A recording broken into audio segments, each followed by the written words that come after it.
Good evening. On behalf of the commissioners and staff, I would like to welcome you to the March 25th, 2025 City of Roseville Public Utilities Commission meeting. This 7-member commission is responsible for studying and advising the City Council regarding all utilities owned or operated by the city, including electric, water, wastewater, and solid waste. The Public Utilities Commission advises the City Council regarding planning, rates, public information, cable television franchises, and other matters relating to such enterprises, and may also hear citizen complaints as to operation or rates. The Public Utilities Commission also advises the City Council regarding the activities of such joint powers agencies as the city may be a member of or which relate to such utility enterprises. At this time, I would like to ask that everyone please put your electronic devices on silent. Kara, will you please call the roll? Yes. Commissioner DeLacy? Here. Commissioner DeMarchi? Here. Commissioner Knox has an excused absence. Commissioner Maish? Here. Commissioner Springer? Here. Commissioner Webb has an excused absence as well, and then Chair Bielski. Here. Commissioner DeMarchi, would you lead us in the Pledge of Allegiance? I pledge allegiance To the flag of the United States of America and to the republic for which it stands, one nation, under God, indivisible, with liberty and justice for all. Thank you. Item 4 on the agenda is public comments. This item is for anyone who would like to address the commission on any item that is not on tonight's agenda. When addressing the commission, please state your first and last name for the record. Okay. All right. Approval of the minutes. Item 5.1 is approval of the February 25th, 2025 meeting minutes. Would anyone like to make a motion? I'll make a motion. I'll make a motion. I'm sorry, who made the motion? Okay, all right. Thank you. We have a motion by Commissioner Lacey and a second. All those in favor say aye. Aye. Any opposed or abstentions? Okay. Next on the agenda is requests and presentations. Item 6.1, Roseville Electric Utility Monthly Update. Report by Chief Executive Officer Dan Beans, summarizing the monthly status of electric utility activities for information. Good evening, Commissioners, and thank you. I'm going to do a very brief report, and then we have some presentations, I believe, later. So, first of all, you'll be glad to hear that the combustion turbine that had some issues is ahead of schedule. They're actually getting ready to start testing it. So, it's going to be completed well ahead of summer, which our goal was to get it by summer. So, it looks like it'll be early April. So that's really good progress on that. Another really big item, we'll be taking an item to council next week. We've reached agreement with the California Department of Water Resources on getting the 2 other generators that are similar to the 2 that are installed at the Roseville Energy Park. And so we have a contract with them to clarify how we're going to do the transfer.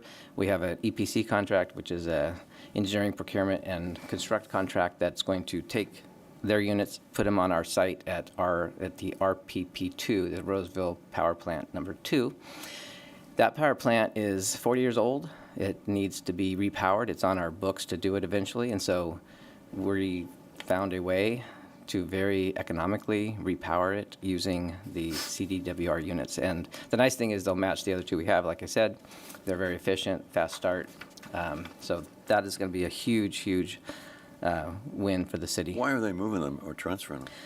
They were built as portables, so they're on trailers. So it's part of the state project to try to make sure that they could handle peak energy use. And so as part of the contract, we will be required to turn them on when they have those peak issues.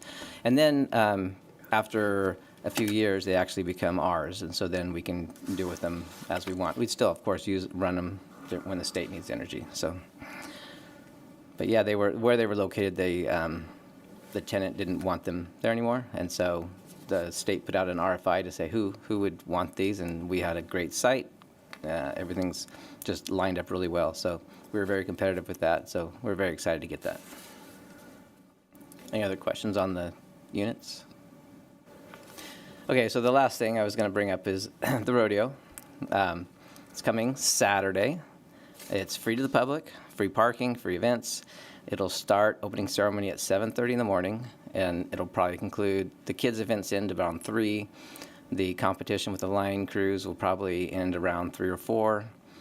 So that is going. The weather looks like it's going to be perfect, maybe mid-60s, no rain. So the stuff for the kids, because not all the kids want to watch people climb poles and do that kind of thing. But it is like a little fair, and we'll have a mechanical bull, face painting, train rides. There's bouncy houses, carnival games, rock climbing wall, petting zoo, like anything you can think of, they got it there. And that's just for the kids. There'll be food trucks, you can buy food. There'll be some other vendors there. Our staff has been working on this for almost 2 years now, and the community's really come around us. We've got a lot of great sponsors. People are going to come from all over the country to compete in this event.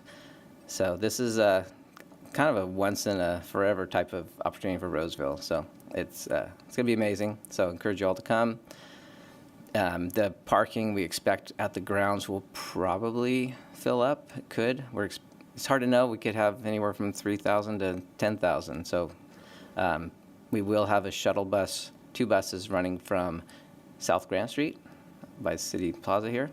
And so they'll actually have Grant Street right there closed, and we're going to run 2 buses constantly to get people shuttled over there. So these garages will be available too. So anyway, it's going to be amazing. So hopefully y'all can come and bring your family and kids and grandkids. So any questions about that? Any commissioners have questions for staff at this time? Anyone from the public would like to come forward and address the commission on this item? Okay, all right. Thanks, Dan. All right, thank you. Okay, item 6.2, Roseville Electric Utility 10-year energy efficiency targets. A presentation by Electric Customer Programs and Public Affairs Supervisor David Bradford regarding Roseville Electric Utility's energy efficiency targets for fiscal year 2026 through 2035 for information. Thank you, Commissioners. Good evening. I'm Bill Chaplin with Roseville Electric. I am the Electric Economic Development and Partnership Manager. And as you mentioned, we have a brief presentation about our energy targets for the next 10 years. We do this every 4 years, and so we like to provide an update to you all, and we'll be taking it to council in the near future. So, and David Bradford here has our presentation, and afterwards we're happy to answer any questions. Thanks so much, Bill. Chair Bielski, Commissioners, tonight I'm going to take you through a brief presentation on our proposed 10-year energy efficiency targets. I'll take you through the requirements of these targets, where they come from and why we have them, and I'll also share with you how our electric utility programs support these targets and help us achieve our goals. I'll then share with you the proposed targets for the next 10 years. But first, let's start with the background. The state of California requires that we as an electric utility invest in energy efficiency prior to developing or procuring energy generation, new energy generation. California Assembly Bill 2021, passed in 2006, requires that we set 10-year energy efficiency targets and reassess these every 4 years. California Senate Bill 1037, passed in 2005, is the law that requires utilities to invest in cost-effective, reliable, and feasible energy efficiency prior to expanding energy production or procurement or generation. SB 1037 also requires that we report these achieved savings to the California Energy Commission annually. Funding for Roseville Electric's energy efficiency investments is also established through California state legislation from Assembly Bill 1890, passed in 1996. This bill requires that a percentage of the electric utility retail sales are reinvested back into the community in 4 categories: energy efficiency, renewable energy, public interest research and development, and low-income assistance. Roseville Electric Utility reinvests in our community through energy efficiency programs and education. Some of our programs include incentives for measures like commercial lighting, residential HVAC, smart thermostats, and more. They include education and behavior programs like our home energy reports. These programs help our customers save energy and better manage their utility bills. These programs also help our utility manage demand-side expenditures. The more efficient our customers are, the less energy we'll need to generate or procure. These energy savings result in significant savings for the utility, which in turn help us keep our rates low. Now let's talk about how we develop these energy efficiency targets. Every 4 years, the public utilities in California work together with the California Municipal Utility Association and a third-party agency to conduct a statewide potential study for the adoption of energy efficiency measures. Each utility receives a customized interactive model that allows us to assess the potential of the potential in our areas and establish realistic targets for what we believe is achievable. This model allows us to forecast targets 10 years out. And these targets drive much of the activity of our customer programs group and how we engage with our customers. Our current targets were established back in 2021, and we do so every 4 years, like the legislation calls for. These are the recommended energy efficiency targets expressed in expected megawatt hours of energy efficiency from fiscal year 2026 through fiscal year 2035. If you want to advance the slide. Thanks. The average annual target over the 10 years is 12,660 megawatt hours, which represents a 28% increase from our 2021 established targets. We've significantly exceeded our goals for the past several years and are quite confident in our ability to achieve the energy efficiency targets set here. Roseville Electric Utility plans to bring these energy efficiency targets to Roseville City Council at the April 16th meeting. And with this, I will answer any questions that you have. No question. Is this for equipment only, the efficiency savings? You're not Is it you're for- what talking was that? about department savings or any manpower savings, or strictly efficiency of the equipment? Strictly efficiency. So it's achieved through the installation of energy efficiency measures. Okay. So It doesn't more include fuel savings or fuel costs. It's strictly the energy. strictly energy savings, yes. Yeah. Makes sense. So why the dips and then the uptick? Yeah, that's my question. So this is based on several different factors that go into it's basically market potential for these actual measures. So they look at a number of different measures like outdoor lighting, indoor lighting, HVAC, all these insulation, things like that, and then assess what the potential is in the communities that are represented here. And then they also factor in things like building codes. So once a certain building code becomes a requirement, so let's say, for example, when LED lights became requirement, then the energy savings that we can claim for swapping out old lighting to LED decreases. And so these targets, the variation in these targets represents new building codes being implemented or proposed building codes being implemented, as well as just market behavior and market adoption of technologies. So it's not just equipment, on-site equipment savings, it's consumption too then? Yes. Individual consumption. Yeah. So, for example, certain behaviors, so lighting controls within a building or just actual behavior of customers saving energy get factored into this as well. Good. So beginning in 2030, we start kind of this upward curve.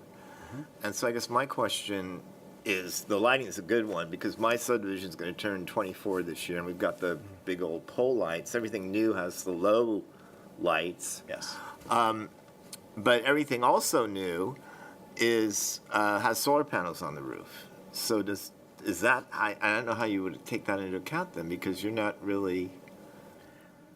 So when it becomes code that there's, like, let's say, solar attached to a certain device, then that's reflected in here as well. Okay. Yeah. Okay. And I take it too, this assumes a projected growth of so many residential, commercial units per. Yeah, so it's kind of like a market potential study, and so you kind of, as best as you can, identify what the potential is for achieving these targets. One of the reasons we do these every 4 years is because it gives us a better look at what the next 4 years will look like, and then we project out 10 years from there as well. Got it. Thank you. Thank you. So the numbers in this chart are comparable to annual demand? They represent a percentage of our annual demand. Right. However, these are what we feel is achievable in the energy savings through the measures that we incentivize. Yeah, So but- when I And these are incentivize annual numbers. So what is our annual demand?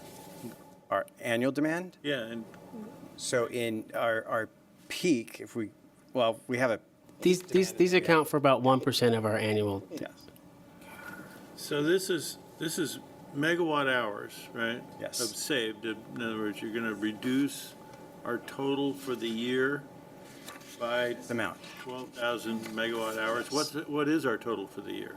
It's that accounts for about 1% of that. So it's 1.2 gigawatt hours. Is that correct? Yeah. 1.2 gigawatt. Well, I just installed a whole house fan yesterday, so my numbers will be in that. Our numbers are in here, yes, exactly. Which begs an interesting question, because when my development was built, the whole house fan was an option. It wasn't a, like mandatory requirement. So are those mandatory now or not? They're not mandatory, no, yeah. So that's why we still have rebate programs for those, because we can still get savings from that program, yeah. And is this regulated, but in other words, do we have to meet a certain threshold? Or we just have to try? We have to try, yes. And so this study helps us identify what that trying should look like. And so that's why we joined together with all the public utilities in California to set a standard as to how we measure these savings and what we deem the potential in California is. And So it's a goal, not mandatory. it's a goal, yes. It is mandatory that we have these programs Well, and that yes, we yes. incentivize these things before we create any more or build any more generation plants. Right. But in order for us to do it in a way that's accountable to the state of California, we set these targets. As public utilities, we agree on these targets, and then we bring them to our governing boards or our city councils and then adopt them.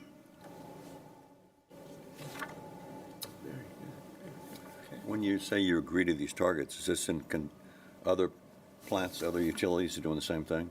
Agreeing Yes. about the same numbers?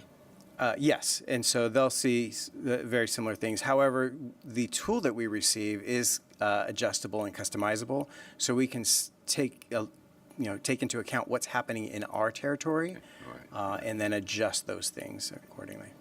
Makes sense. Yeah, they're individualized for each utility within California. So we get our recommended potential numbers, and other utilities get their recommended numbers as well. Okay, anybody else? All right. Thank you very much, gentlemen. Excellent, thank you. Okay. Item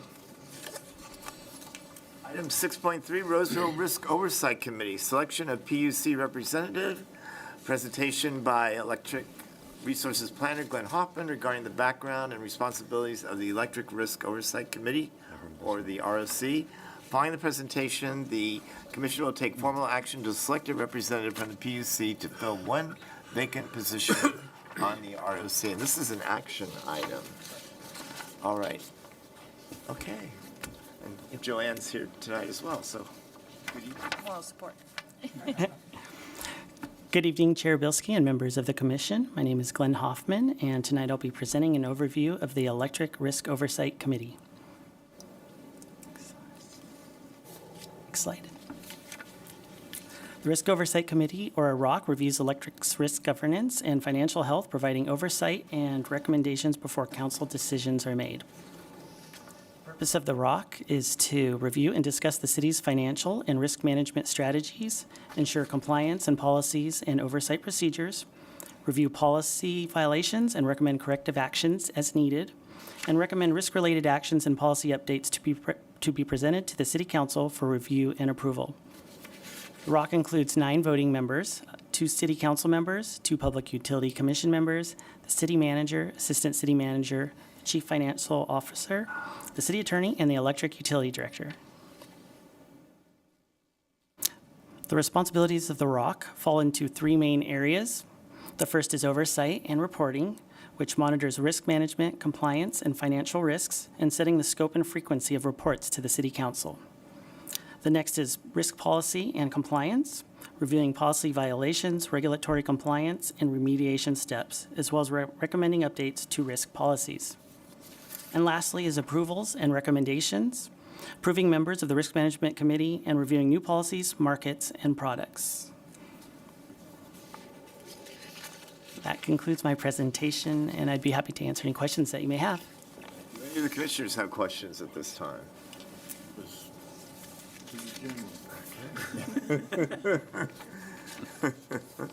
Excuse me. Is there anyone from the public who would like to come forward and address the commission at this time? I think I neglected to ask that on the last one. Okay, all right. So Joe Mandel will now come forward and handle the selection of voting. Wonderful.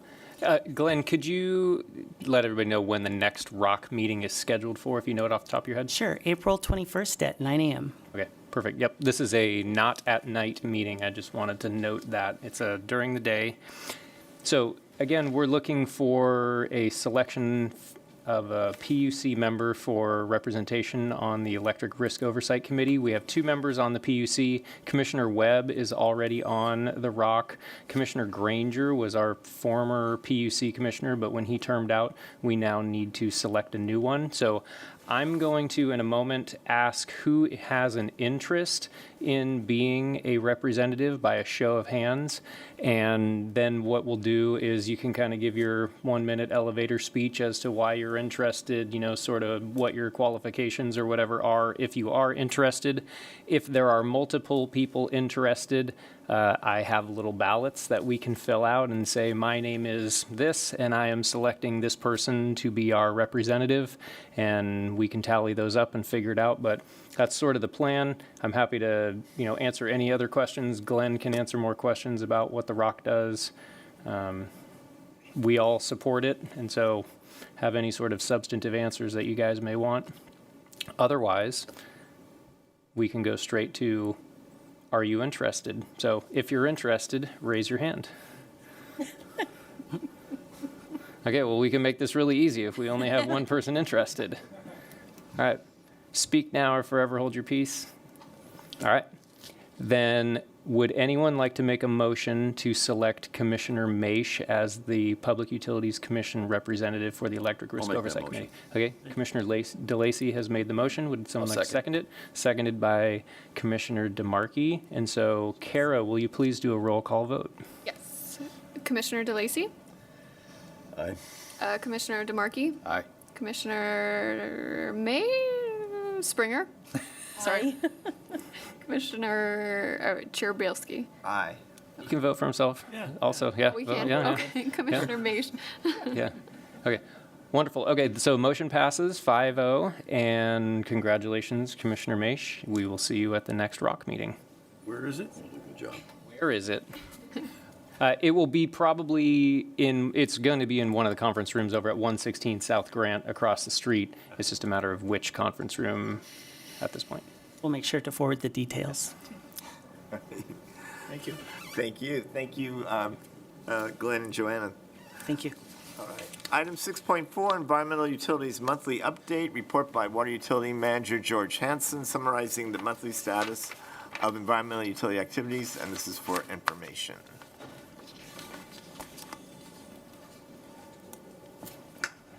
All right. Good evening, Chair Bielski and Commission members. My name is George Hansen, Water Utility Manager, and I'll be giving the monthly EU update. I have just 3 quick items. The first is regarding emergency preparedness and emergency response. So earlier this month, our department coordinated a 2-day emergency preparedness training in partnership with the National Emergency Response and Recovery Training Center. It's a FEMA-funded institution and is part of the Texas A&M University system. and they have decades of experience in emergency response. So the training focused on evaluating local readiness and improving emergency training plans across departments. We invited the departments across the city of Roseville, and also we reached out to our regional utility partners. So from Roseville, some of the departments that were in attendance was Roseville PD, a fire department, IT, public works, and representative from the city attorney's office.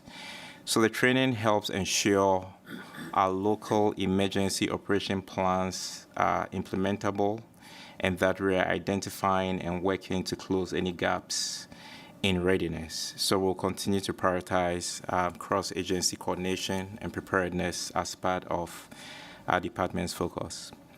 The second item I have is regarding spring cleanup days. So those are offered by our Waste Services Division. So they are coming up here shortly. There will be 4 of them, 2 in the spring, two in April 12th and April 26th, and 2 in May 17th and May 31st. They'll be scheduled on Saturdays from 8 a.m. to 2 p.m. And I could offer the locations if you're interested. So just to give you an idea of the interest that these have been generating, so I have a few quick stats here comparing 2023 and 2024. So 2023, for the spring cleanup, the number of vehicles that came through on those 4 days was just slightly over 1,300 cars. Total garbage that was collected was 118 tons, and e-waste was about 10 tons. Last year, 2024, the car count increased by 14%, close to 1,600 vehicles. Garbage that was dropped off increased by 7% at 126 tons, and e-waste went up by 40%, close to 14 tons. So we're glad that we're able to offer this to the community. And the last item I have is just a quick update regarding schedule. So the EU rates presentation to this commission has been rescheduled for next month. It will be on April 22nd, and I believe it was at the request of commission members so that community members could have an additional forum to ask any questions regarding rates. And that's all I have. Thank you. Thank you. Does anyone from the commission have any questions for George? Is there anyone from the public who'd like to come forward and address the commission on this item? All right. So we're going to roll right into item 6.5, which is the water utility, water efficiency, and water supply update.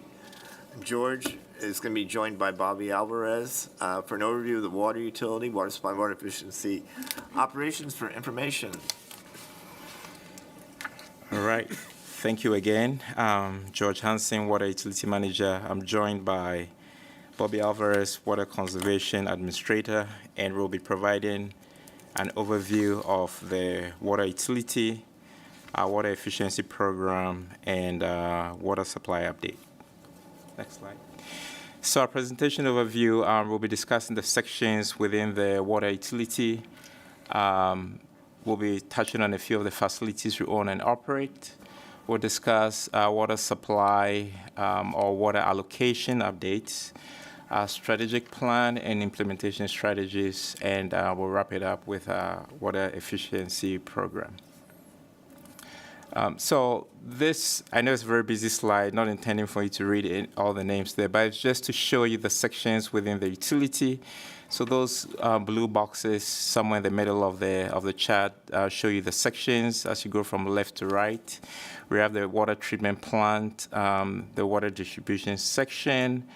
We have customer services group, engineering, and hydrology group, and our water efficiency program, and Bobby will be discussing that. We also have 2 other groups within the utility that support all the 3 utilities, and that's our government relations group and our compliance group. So regarding facilities, we just listed here a few of the major ones. So we operate a 100 million gallon per day treatment plant that treats water from the Folsom Reservoir.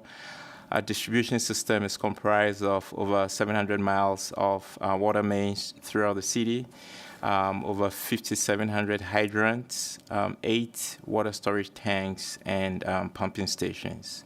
We also operate a groundwater program, which you usually hear as referred to as the ASR program, which is the Aquifer Storage and Recovery Program, and I will discuss that further along in the presentation.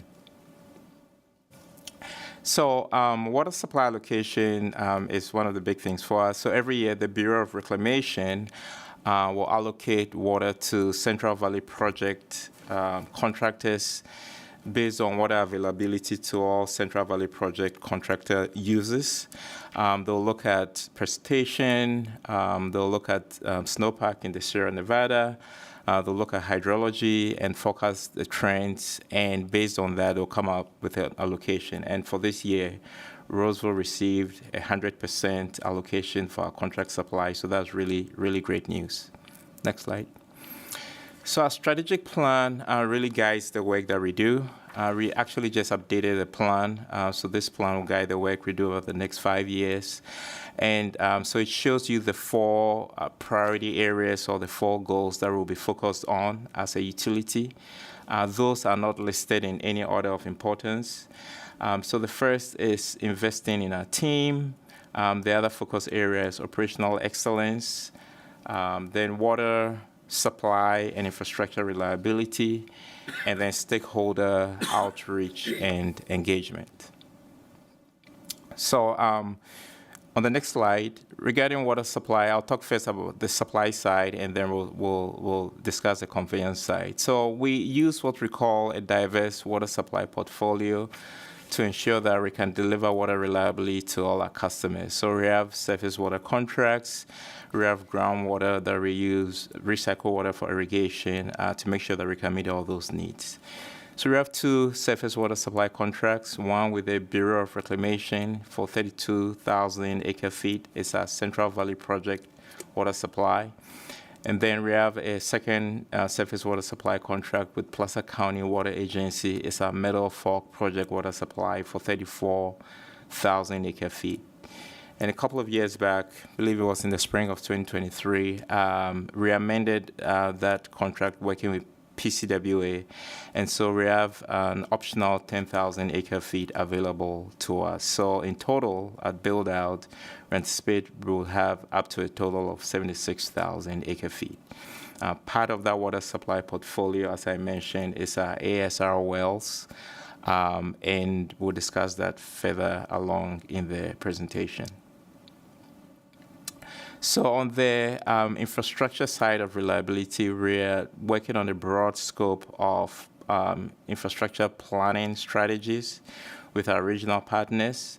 And this would include exploring alternate conveyance options for improving resiliency, looking at how to upgrade existing systems for operational flexibility, and exploring new systems as well. And there are a couple of those that I'll focus on the next couple of slides.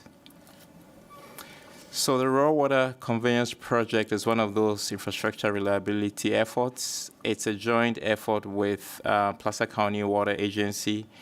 This project will allow us to access our Meadow Fork Project water from Placer County Water Agency by creating an alternate diversion point upstream of the Folsom Reservoir.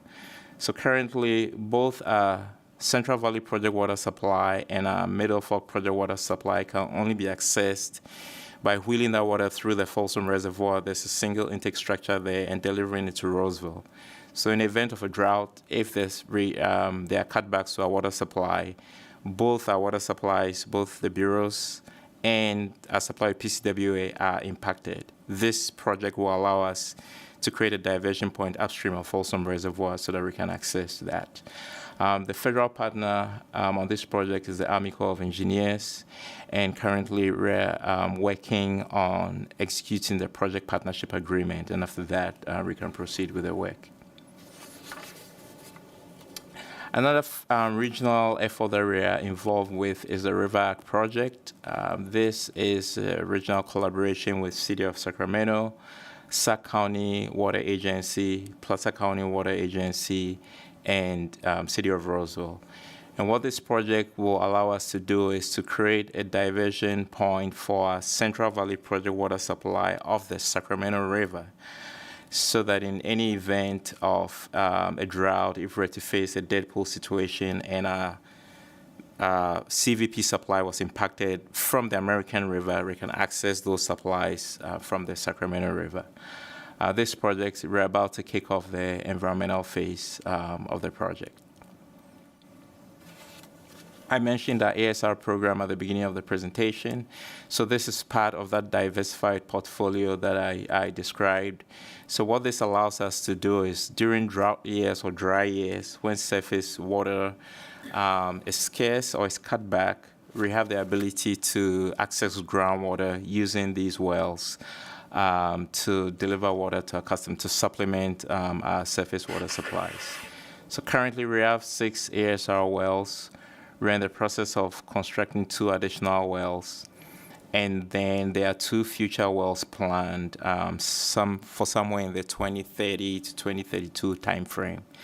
So this expansion of the ASR program, this phase, once we are all said and done, we should have total of 11 wells in our ASR program. Regarding infrastructure stability, we also focus on ensuring that our existing facilities, treatment, storage, and distribution facilities are also resilient. So a few years back, we did a condition assessment at our water treatment plant, and that assessment was to identify facilities and equipment that's nearing the end of useful life, or that was identified to be upgraded or to be retrofitted. And so that information, that data helped us to create a 20-year capital improvement program. What that allows us to do is to systematically go through the treatment plant and upgrade facilities to ensure that our equipment and our facilities are always reliable. Similarly, for the distribution system, we conducted a similar assessment for our transmission mains, and we're working on a master planning effort for our distribution system right now. What that will do is to identify areas where we need capacity enhancements, identify areas where we need to upgrade facilities, areas where we need to repair and improve on the infrastructure. And that will also be fed into building a 20-year CIP to ensure that we can support growth of the city through build-out. The next area of focus is our stakeholder outreach and engagement. So on the next slide, so I mentioned some of these stakeholders already, so I'll keep it brief here. So Placer County Water Agency, we have a long-standing relationship with them. We continue to work collaboratively on many joint efforts to figure out how we can better share resources. We're working with the City of Folsom, San Juan Water District, and in coordination with the Bureau of Reclamation on addressing some of the reliability concerns I mentioned with the single intake structure at the Folsom Reservoir. It's 50+ years old. It doesn't have, there's no redundancy, and so it's a point of concern for us. So we are working jointly on that. On the groundwater side, Roseville is part of the West Plaza Groundwater Sustainability Agency. There are 4 other GSA partners, and so we're working collaboratively on implementing our groundwater specific strategic plan, groundwater sustainability plan, which is our long-range plan to ensure that we have a sustainable groundwater basin for the long term over the next 20 years. And we continued our regional collaborative efforts with the Regional Water Authority as well on water resiliency efforts. Regarding operational excellence, this is another focus area on the next slide, where we are really focused on ensuring continued operational efficiency and effectiveness, and we're doing this through targeted technology investments. We're also working to ensure that we're providing adequate organizational capacity to keep up with changing demands. And lastly, we're also working on focused enterprise resiliency by ensuring that we have a robust safety, security, and emergency management planning and programming in place to ensure that we are continuing to protect our facilities. And investing in our team was the last focus area. So as employees with decades of experience transitioning out of the organization, we've been working on a mechanism to ensure that we are transferring that institutional knowledge to those who will be the next leadership and the next generation of water utility workers. So we have in-house mentoring programs, we have job rotation opportunities, and we're also working with our HR department to ensure that we're developing a succession planning program that is tailored to meet EU's needs to support growth of our staff and prepare us for the next generation of challenges. So with that, I'll turn it over to Bobby to discuss our water efficiency overview. Good evening, Commission members. My name is Bobby Alvarez, and I'm the Water Conservation Administrator. And I'm going to talk a little bit about water conservation, but first I want to talk about precipitation and snowpack, which this year has positioned us really well for the 100% allocation that George was talking about earlier.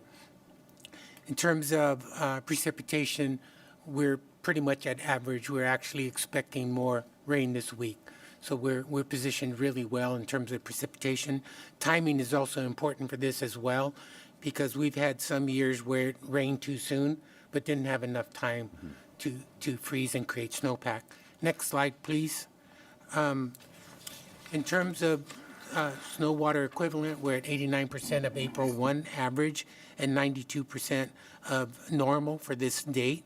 Again, positions us really well for our water that goes into our surface water source. Next slide, please. There are some updated numbers here. I needed to check it again earlier because when I created this slide, it was last week, and it's changed so quickly over just the last few days. And again, the acre feet of storage, which is now 730,000 acre feet, so that 680 should be 680K. Our inflows are greater than the releases, and recently they've actually turned down the faucet a little bit, so they're allowing more capacity to go into into Folsom Lake. Capacity now is at 75%, and historical average is at 125%. So we're looking really good there.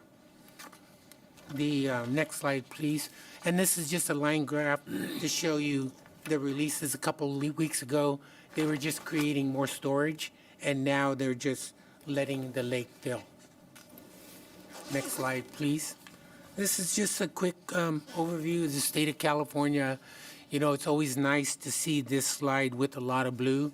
So, you know, I don't think we're going to be discussing drought this summer. So we're positioned very well. No threat of drought. Next slide, please. Thank you. So for water conservation, we have 10 full-time equivalents and 2 temporary. We service both residential and commercial. Some of the more popular are the Water-Wise house calls for residential folks and the commercial surveys for commercial. We're really getting out to our commercial customers because they do utilize a lot of water. So this is really great to see. And both commercial and residential take advantage of our rebate programs. And then the other services that we provide. I'll talk a little bit about stats in a later slide. Next slide, please. Really quickly on the urban water use objective, which is Senate Bill 606 and Assembly Bill 1668. These are the 4 areas that are included in this bill. And first, what I want to say is that we are no longer in a percentage reduction. We are in a budget-based water reduction. So before, you know, you probably remember the term 20% by 2020. we're not doing that anymore. The state of California had said we are now on a budget. And the budget is based on calculations on these 4 categories. We are not doing commercial landscape irrigation. We're not required to report on it yet, but the other 3 we are. And you'll notice in residential indoor use, last year the hot topic was 55 gallons per person per day indoor use. This year it got reduced to 47. So every time they reduce the standard, it makes us harder to reach our budget. I will say, though, that I don't have really any concerns that the city of Roseville will meet its budget up to 2030. But at 2030, I do have some concerns, and there's still some discussions going on around the standards and if they are too tight. But for right now, 47, I don't have concerns with that. The residential outdoor use is based on irrigable area, a plant factor, and evapotranspiration. And so that calculation being a long calculation, no concerns yet, but the plant factor gets reduced over time. So when it gets reduced more, basically means that your residential area will have to use less water to keep your plant species alive. And then water loss standard is just going to be a basic 22.7 gallons per meter per day, but that doesn't change over time. In last year, I reported in 2022, because it's a year in the rears, we were under budget by 25%. This year, I reported for 2023, we're under by 21%. So we still have some room there. Next slide, please. Just really quickly on non-functional turf ban. The schedule is still the same, but I will say that you probably noticed being out in the community that parks or a lot of retailers and commercial sites are starting to reduce their non-functional turf. So this has been communicated widely. And also, we're in the process of working on a milestone schedule for developing a policy for this, but no concerns for us at this point in time. Next slide, please. So kind of a lot on this slide, but basically the yellow line from left to right represents population. And I will say that since 2008 to 2024, our population has increased by 33%. I will also say that going from left to right on the blue bars, which represent gallon per capita daily, we have reduced gallon per capita daily by 40%. So that's not a real easy achievement. Getting more people, having more people move into the city of Roseville, and still the efforts to reduce water use this is just a great graph to share. And we are all really proud of it. And this is a combination of people that live in the city of Roseville and the utility as well. And people that work in the city as well. Next slide, please. Thank you. All this slide is really shows billed consumption versus water that's produced at the treatment plant.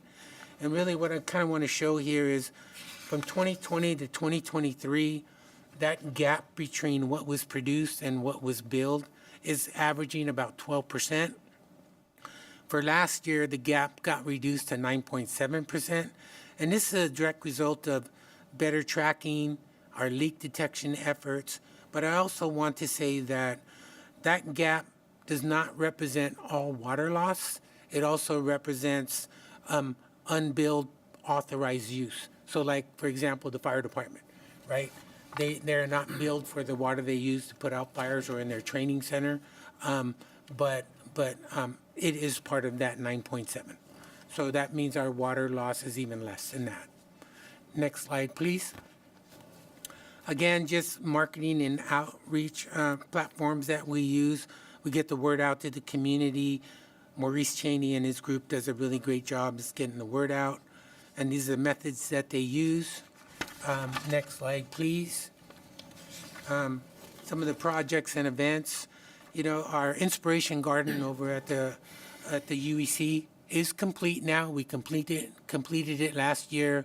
We added a rain garden, we added a shade garden, and it looks amazing. So if you haven't been by there, go by there and check it out. We do farmers market. Our mulch mayhem is coming up on 5/17. So mulch mayhem is one of our more popular events. But I have that picture on the lower left-hand corner of two of our staff members. Last year, it dumped on us. It rained from 6:30 in the morning until the time the last car went through. It made me really nervous because if we don't give away all the mulch that we order, then our staff, has to move it out of there. And I was really nervous. And there were some upset people because they took every last grain of mulch that we had out there in the rain. So I hope it doesn't rain this year because it's not real fun, but it was real fun. So anyway, lower right-hand corner is just a rendering of a landscape design that we're doing for the new Misty Wood well site there on Pleasant Grove. Next slide, please. And my final slide, it's just some stats on water conservation. We are up to 1,100 water-wise house calls. That's an 18% increase from last year. Our commercial surveys, as I said, we're really trying to get out to the commercial sector, communicate with them more, offer them rebates. That has increased from last year by over 600%. Our water waste investigations, which is a direct result of AMI, has doubled. It's at 55% more than we did last year. One of the most notable here is, so last year when I reported AMI leak alerts, we weren't fully, in 2023, we weren't fully implemented in AMI. And so we had 656 leak alerts. We're up to over 11,000 leak alerts now, which is really great because, those days of getting in a truck and trying to identify leaks when it's raining, it's virtually impossible. Now we can do it from the system. We look on the system. We send out postcards. We call up customers. We let them know that they possibly might have a leak. And they're very appreciative that we do that. And so AMI is working really well for us. So with that, if you have any questions. I'm just curious, what triggers a leak alert? I had a pipe burst and you guys were there in like 5 minutes, an irrigation pipe, but what triggers, how much water leaking triggers a leak alert? That's a really good question because as you saw here, we get thousands of leak alerts, but we also have to take good measures as well in terms of if it's less than, a gallon an hour, then it's probably something that we don't want to roll the truck for. Right. But we get, to answer your question, we get reports daily, reports that show us a 24-hour period of where the leaks are occurring, and that's what triggers us to go out or to contact the customers. And then, and I think you touched on this, the river arc is just in environmental stages right now, right? Environmental review, or is it, so it's pretty well out there. It is, that's correct. So we're just getting ready to kick off the environmental phase. The project received a grant for $5.1 million from the Wildlife Conservation Board, and it's for some of the pre-design work and the environmental work. I had a couple questions. You were going over the quantities of water supply, and I was curious about the CVP reliability.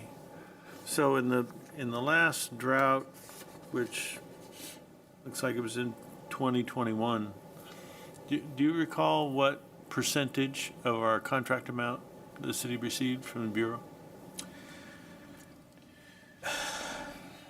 I'll have to get back to you on that. I know it was... I don't remember, but I know, I'm thinking it was 17,000 acre feet back in 2016, but I think it was greater than that in 2022. the last drought that we had, but I don't So remember. somewhere in the neighborhood of 50% reduction. Allocation? Yeah, in terms of our allocation. We'll have to get back to you Well, on I'll take that. it back out. I'm not really sure. I mean, we have a lot of water under contract, considering we're currently using about just over 30,000 acre feet. We got 76, I don't think the city's gonna grow that much. But one of our water supply contracts is not as reliable as the others, and that's the Bureau. And of course, I understand why we use it first, because if you don't use it first, they base the cutbacks on what you've historically used. So if you don't use it, then you can't use it, kind of thing. The other thing, this is out of left field, and I apologize, so if you don't know, that's perfectly fine. I got contacted by a company that wants to do a study on microplastics. Actually, it's going to be funded by U.S. Pipe. We are required to monitor for microplastics in our system, is that correct? I don't know the answer to that. I'm not sure if we're required to monitor for that, but I will have to get back to you on that as well. I'd be curious to know whether or not we have, do we monitor? Is there a threshold? How do we compare to the threshold of concern? So, Okay. appreciate that. Do you want to suggest that for a future item? Well, they could just bring it back in a report, Okay. yes. Next time, okay. Yeah, we'll get back to you on that. Thank you. Any other? Another question. You talked previously about infrastructure reliability, and you mentioned alternate conveyance options. Was that implying that if something were to happen to our water supply from Folsom, that you would look at Sacramento River? Yes, that's correct. And there's also the earlier one. So yes, so the River Act project, what that would do is essentially, as the commissioner mentioned, so our Central Valley Project water supply is off of the American River. Yeah. When we have droughts and there are cutbacks to our supply, we're working on different alternatives for how we can access all our water supply sources. So River Act will allow us to create a diversion point on the Sacramento River. And so if we have a cutback on that CVP supply on the American River, we can access that supply from that diversion point off of the Sacramento River. Is the infrastructure in place to do that? Or would it be No, we're now starting with environmental work. So essentially, basically, we'll go through the environmental work, and then Roseville, after the environmental work, all the partners will basically have options on how they want to participate in the implementation phase of the project. And so we are looking at River Act, and we're looking at other options as well regarding how we'll participate in that project. The other project we mentioned earlier was the joint project with Placer County Water Agency and the Army Corps, also to create an alternate access to water supplies from Placer County, essentially bypassing Folsom Reservoir. Right, okay. So kind of segue into that, accessing alternative waters. About 15 years ago, OES did this doom and gloom disaster scenario if the Folsom Dam failed and downtown is underwater and, we're all in rowboats. I've never heard anything since then. Did that go away? I don't think the Folsom Dam is considered an endangered dam like Oroville, is it? It's pretty solid. It's curious because I always wondered what happened to that, or is this just another exercise by a agency for a worst case scenario drill? Yeah, and I think most of the things that environmental utilities is concerned about regarding Folsom is drought. If we're in an extended drought, Right. and reservoir levels continue to drop and go below the intake structure, then we could have challenges with water being pumped and delivered to Roseville. So those are the scenarios that we're evaluating and working and figuring out how we can have alternate access to our water supply. And it's intriguing to me because water is such a chess game. I'm thinking delta tunnels. Well, here's a way to divert before it even gets that far. Anyway. I think that Folsom has been rated as not providing enough flood control for Sacramento. And that study justified the work they did lowering the new gates on Folsom Dam. So now it can release a lot more water earlier in a storm. Okay, that makes sense. Thank you. Any other questions? Does anyone from the public would like to come forward and address the commission on this item? Okay, thank you. Thank you, gentlemen. That was most informative. One additional, Oh, along the lines that you were talking about, been reading a lot about the reliability of bridges, thousands of bridges across the U.S. And dams, I suppose, fall in that category too. Is there a safety rating on local dams? So that's not something that environmental utilities really works on. But we can. I mean, there's a safety rating. That's outside the scope of our work. Well, he mentioned that, of course, Orville had their problems, a short while ago, and we sure don't want, Folsom to face the same fate, of course. Mm-hmm. Just saying. All right. Okay. Next item on the agenda is board member, commissioner, or staff reports. Any reports from staff? Questions for the commission? And you gentlemen probably can't answer this, but I just have this burning question about Bonneville Power Authority. And so since Cal and Oregon left the Pac-12, now Bonneville Power Authority is going to. So I don't know. So does that, do you know offhand, we don't get any water from Bonneville Power Authority, do we? Or any power? From which authority? Bonneville Power? For Roseville? Yeah.